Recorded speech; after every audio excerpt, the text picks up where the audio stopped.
함께 사도신경으로 우리의 신앙을 고백하며 하나님 앞에 나아가도록 하겠습니다.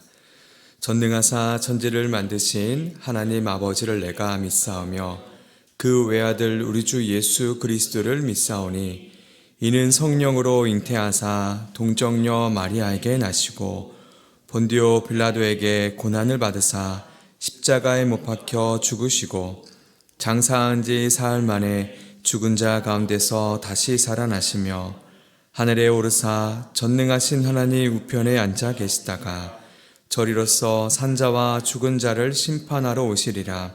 성령을 믿사오며 거룩한 공예와 성도가 서로 교통하는 것과 죄를 사하여 주시는 것과 몸이 다시 사는 것과 영원히 사는 것을 믿사옵나이다. 아멘. 우리 찬송가 449장 예수 따라가며 함께 찬양하겠습니다.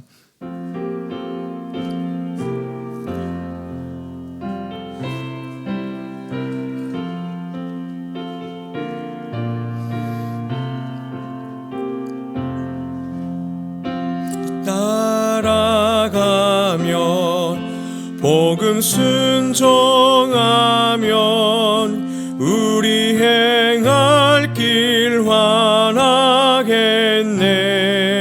주를 의지하며 순종하는 자를 주가 늘 함께 하시리라. 의지하고 순종하는 길은 예수 안에 즐겁고 복된 길이로다. 해를 당하거나 우리 고생할 때 주가 위로해 주시겠네. 주를 의지하며 순종하는 자를 주가 위해 주시리라.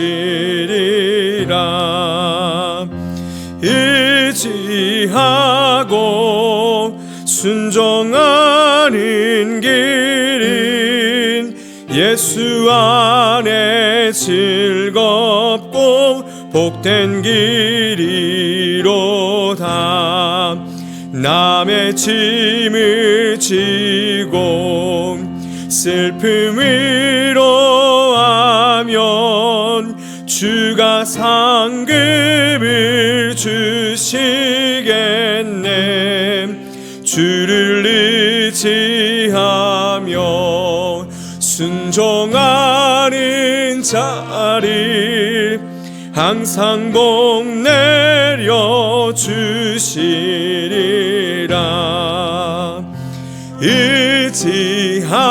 의지하고 순종하는 길은 예수 안에 즐겁고 복된 길이로다. 우리 받은 것을 주께 다 드리면 우리 기쁨이 넘치겠네. 주를 의지하며 순종하는 자를 은혜 풍성케 하시리라. 의지하고 순종하는 길은 예수 안에 즐겁고 복된 길이로다. 주를 힘입어서 말씀 잘 배우고 주를 모시고 살아가세. 주를 의지하며 항상 순종하면 주가 사랑해 주시리라. 의지하고 순종하는 길이 예수 안에 즐겁고 복된 길이로다. 아멘. 함께 살펴볼 말씀은 잠언 22장 22절에서 29절 말씀입니다.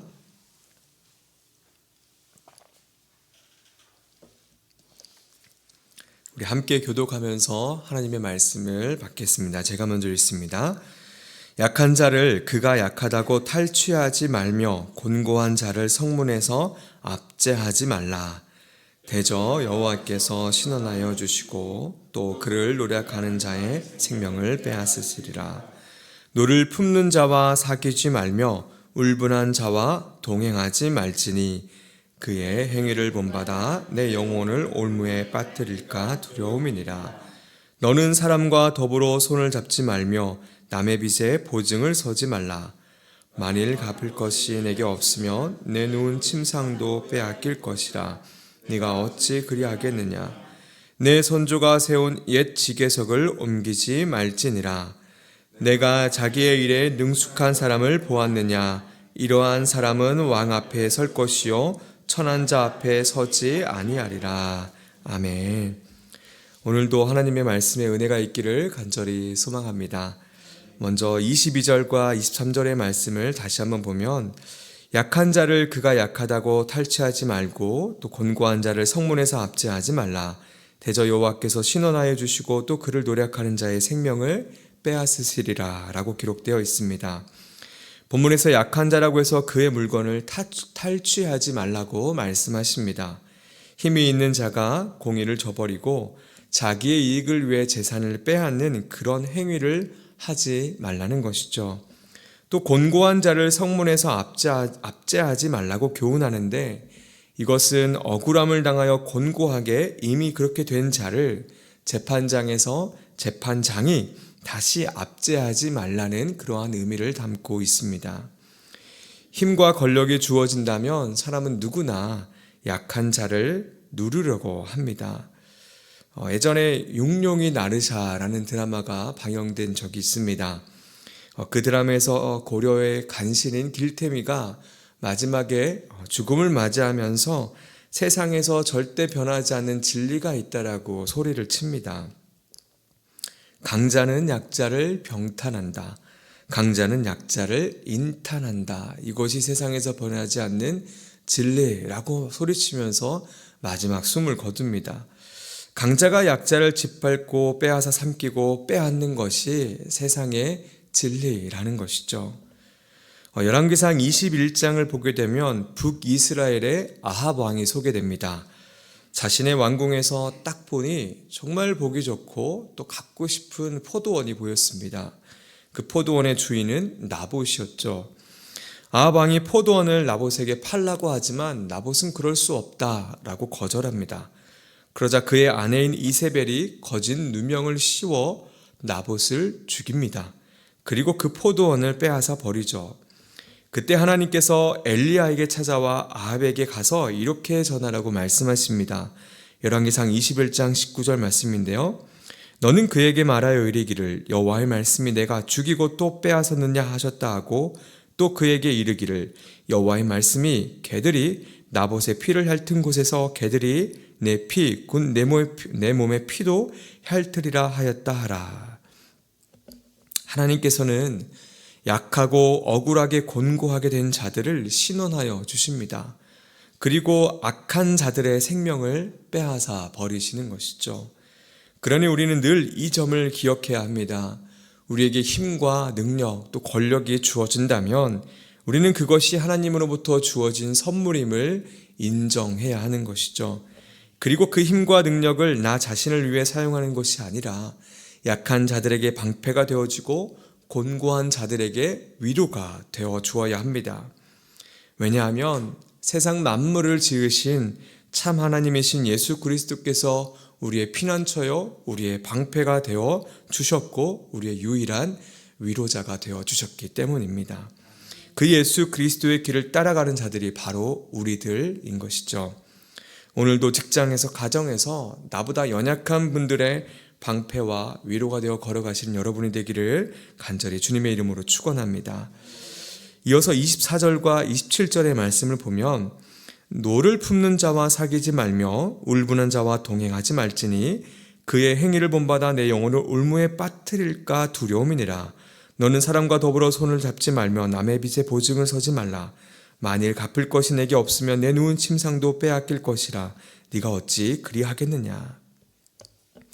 여기서는 남에게 도움이 되지 못하고 도리어 타인에게 손해가 될 행위를 하지 말라는 교훈을 합니다. 첫 번째는 노를 품거나 울분이 가득한 자와 사귀지 말라는 것이죠.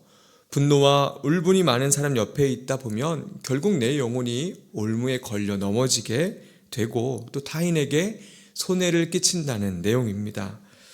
분노는 사람의 혈기를 자극합니다. 그래서 같이 옆에 있다 보면 그 사람의 원수들을 나도 함께 미워하고 증오하게 됩니다. 그의 행위를 본받는 것이죠. 종종 우리는 울분에 차 있고 또 화가 많은 옆에 있는 그런 사람에게 다가가서 위로를 할 때가 있습니다. 그러면서 그 화가 나 있는 사람의 말에 맞장구를 쳐줄 때가 있죠. 그러다 보면 자연스럽게 그 사람이 원망하고 화가 나 있는 그 대상을 함께 미워할 때가 종종 생깁니다. 또 말을 맞장구 쳐주다 보니 실상은 그렇지 않은데 내 마음은 그렇지 않은데 오해가 생겨서 내 일상생활에 또 내 신앙생활에 올무가 될 때가 있습니다. 그러니 그 노를 품은 자의 말에 동조하여 위로하기보다는 들어주되 늘 우리는 말씀의 기준으로 어떠한 상태인지를 늘 섬세하게 분별하고 또 말씀으로 그 사람의 마음을 위로해야 하는 것이죠. 두 번째는 경제적인 능력이 없는데 남의 빚에 보증이 되지 말라는 것입니다.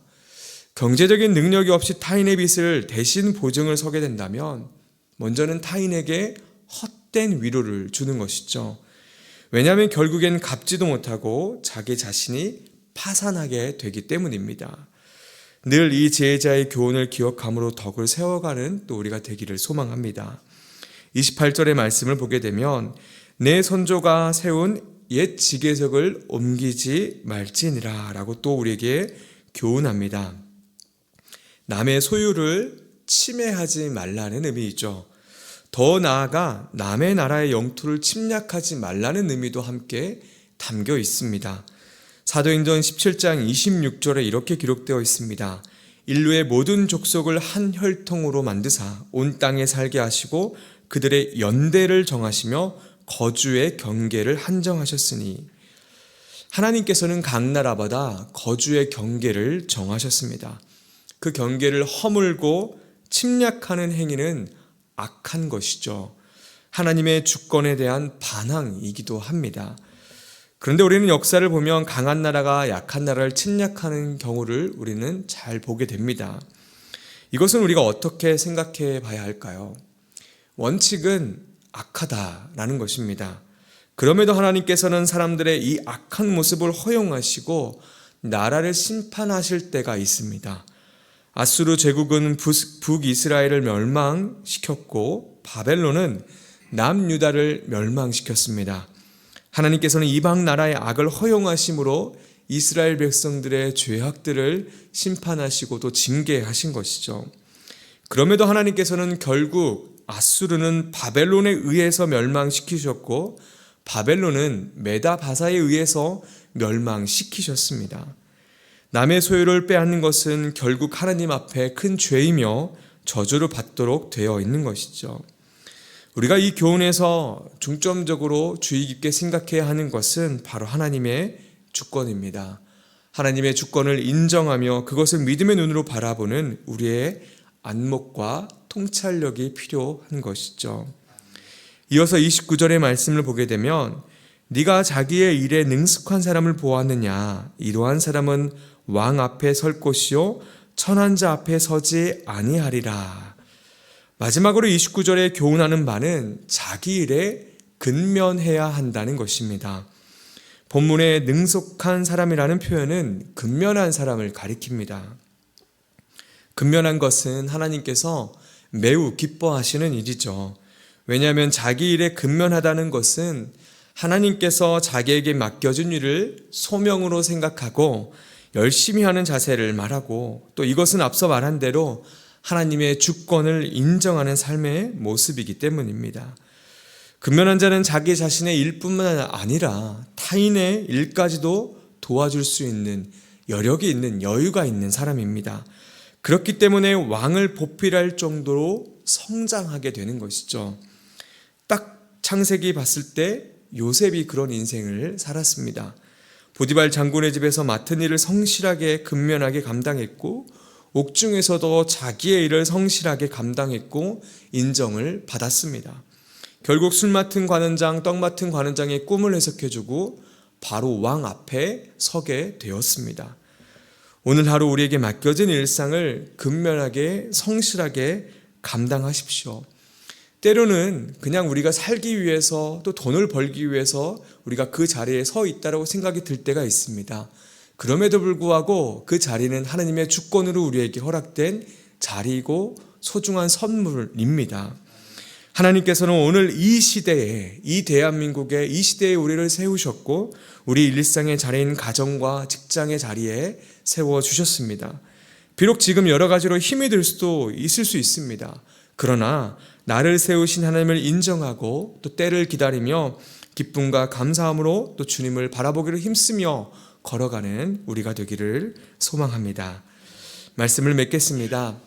잠언의 말씀은 우리가 일상을 살아가는 지혜를 하나하나 선물해 줍니다. 주어진 말씀을 읽고 또 읽고 가슴에 새겨서 우리 일상에 어떻게 이 교훈을 적용할지를 또 생각해보고 성령 하나님 앞에 묻고 또 가르쳐달라고 그렇게 기도하시면서 적용하며 또 걸어가면서 세상 안에서 빛을 비추시는 저와 여러분이 되기를 주님의 이름으로 축원합니다. 이 시간은 우리 함께 기도하겠습니다. 첫 번째 기도 제목은 우리 주변에 있는 약한 자들을 도와서 우리가 그들의 방패가 되고 위로가 되는 그런 하루가 될 수 있게 달라고, 두 번째는 타인의 것을 엿보고 빼앗지 않고 자기에게 맡겨진 일들을 근면하게 성실하게 감당할 수 있도록 성령님 도와달라고, 세 번째로는 이웃과 나라의 민족을 위해서 대한민국의 모든 위정자들에게 국민을 진심으로 사랑하는 마음과 지혜를 주시고 하나님의 공의와 정의로 나라를 아름답게 세워가게 하소서. 우리 함께 세 가지의 기도 제목을 놓고 함께 기도하며 나가겠습니다. 하나님 감사합니다. 하나님 우리 삶의 일상의 자리에 세워주심에 감사합니다. 이 시대에 세워주셨고 우리 가정 가운데 세워주셨고 우리의 직장 가운데